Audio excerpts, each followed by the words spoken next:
SPRM tangan kanan Anwar atau alat politik.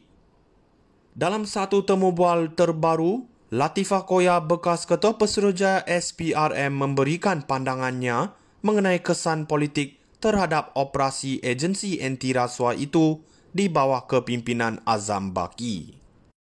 Beliau meluahkan kebimbangannya bahawa SPRM kini berpotensi dipolitikkan walaupun secara halus, dengan menyentuh mengenai perlakuan yang memalukan suspek sebelum mereka dibuktikan bersalah. Apa yang menarik perhatian saya adalah kenyataan Perdana Menteri Datuk Seri Anwar Ibrahim yang tegas menolak sebarang bentuk campur tangan politik dalam siasatan SPRM terhadap Khazanah Nasional Berhad dan Pertubuhan Peladang Kebangsaan (NAFAS). Anwar jelas menunjukkan komitmennya untuk memastikan SPRM berfungsi tanpa rasa takut atau pilih kasih, dengan mengarahkan siasatan yang telus terhadap mana-mana salah laku tanpa mengira pangkat atau status. Ini adalah satu langkah berani yang sepatutnya mendapat pujian, bukan hanya daripada penyokongnya, tetapi juga daripada mereka yang ingin melihat reformasi sistematik di negara ini.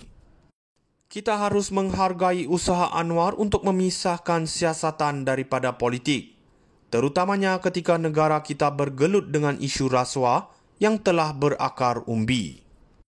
Dalam dunia yang kerap kali dipenuhi dengan konflik kepentingan dan permainan politik, komitmen Anwar untuk memberi kuasa penuh kepada SPRM adalah isyarat positif bahawa kita menuju ke arah sebuah pentadbiran yang lebih bersih dan bertanggungjawab. Namun, kita tidak boleh mengabaikan pandangan Latifah yang menunjukkan ada ruang untuk penambahbaikan.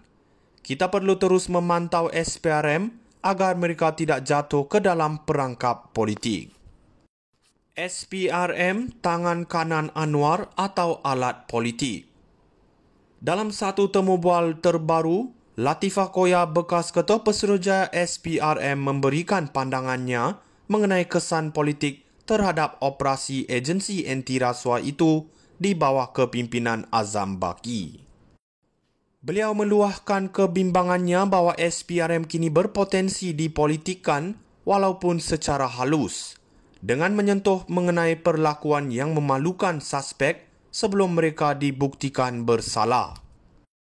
Apa yang menarik perhatian saya adalah kenyataan Perdana Menteri Datuk Seri Anwar Ibrahim yang tegas menolak sebarang bentuk campur tangan politik dalam siasatan SPRM terhadap Khazanah Nasional Berhad dan Pertubuhan Peladang Kebangsaan (NAFAS).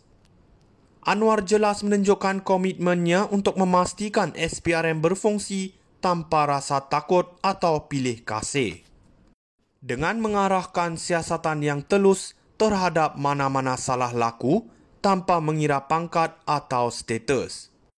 Ini adalah satu langkah berani yang sepatutnya mendapat pujian, bukan hanya daripada penyokongnya, tetapi juga daripada mereka yang ingin melihat reformasi sistematik di negara ini.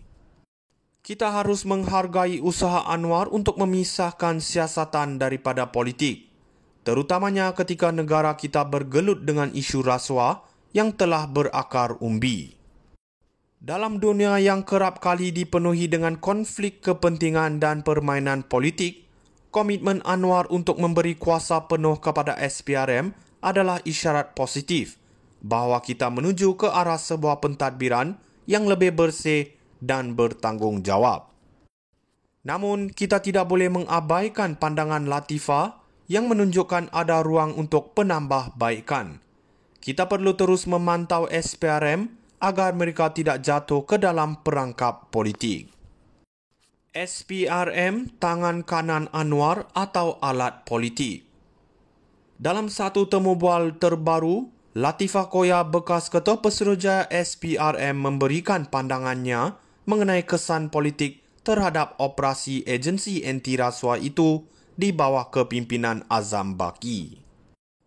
Beliau meluahkan kebimbangannya bahawa SPRM kini berpotensi dipolitikkan walaupun secara halus, dengan menyentuh mengenai perlakuan yang memalukan suspek sebelum mereka dibuktikan bersalah.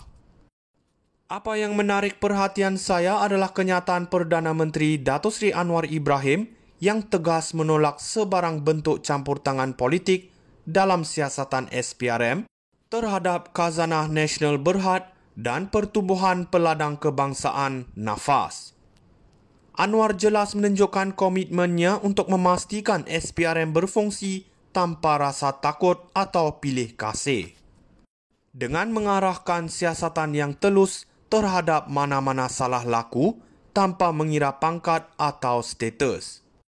Ini adalah satu langkah berani yang sepatutnya mendapat pujian, bukan hanya daripada penyokongnya, tetapi juga daripada mereka yang ingin melihat reformasi sistematik di negara ini. Kita harus menghargai usaha Anwar untuk memisahkan siasatan daripada politik, terutamanya ketika negara kita